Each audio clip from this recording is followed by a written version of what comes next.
Going on, you boy old Scruggs out here. Let's talk about it. Tua Tagovailoa. Apologize if I'm pronouncing that name wrong. But Tua, if you saw the game, even if you didn't see the game, you probably heard the news by now. Well, let's rewind it actually.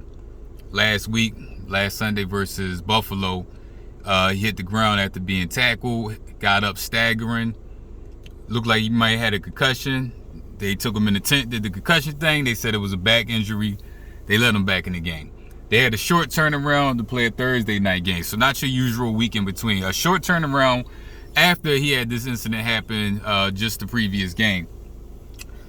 He got hit, and I saw this live. I didn't see the Buffalo game, but I saw this game live.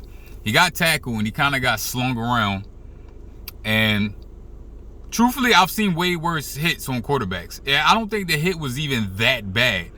But it was bad because he almost got whipped. It was almost like he got whiplashed into the ground.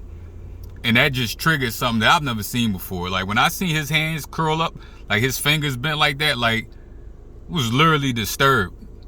Like that, I've been watching football since the 80s. I've never seen a player, period, fingers go like that. So I was so confused because I thought initially when I saw it live, I thought he broke his hands. That's how bad his fingers were bent. I thought he broke his hand. I was like, damn, how he break his hands on that play?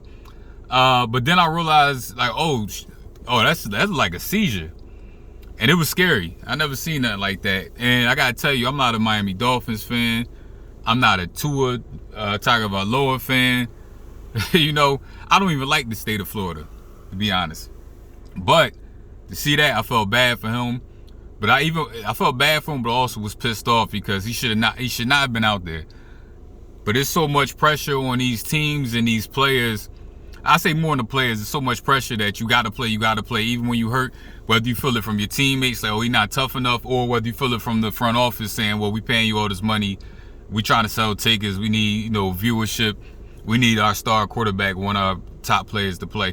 So it's all types of pressure that goes into this. I mean, not even just on I played football from 11 years old to my freshman year of college.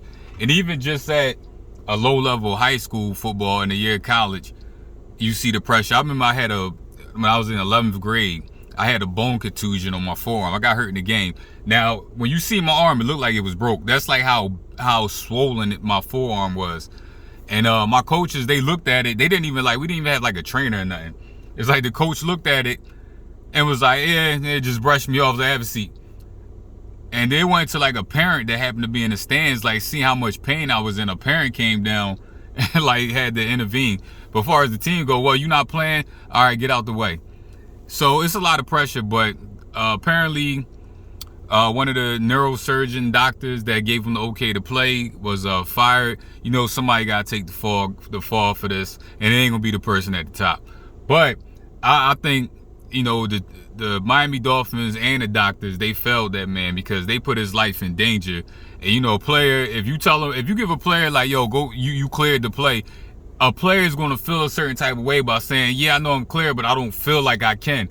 You're going to want to gut it out for your team. So, but in the end, I really hope somebody gets sued, lose some draft picks or something, because the Dolphins handled that horribly. They put that young man's life in danger. And if I'm Tua, I know it's easy for me to say, if I'm him, I'm not playing no more this year. I'm out for the rest of the year because you got to think about the rest of your life. I'm out the rest of this year, and then we'll see going forward what y'all want to do and what I want to do. But yeah, leave a comment, leave a message. Let me know if you saw it. Again, and then I had a big problem with the broadcast because they kept showing the replay of it. I had to turn the TV off. Why do y'all keep showing this shit? Nobody wants to see this man on the ground, having a seizure over. They showed it 10 times. So I might have a bigger problem with them than anybody. But leave a comment, leave a message. Let me know what you think. Hopefully that Tua recovers and he's okay. But again, if I'm him, I'm taking the rest of this season off, and then I'm going from there to figure out what I want, if I want to play or whatever. Your boy old Scruggs.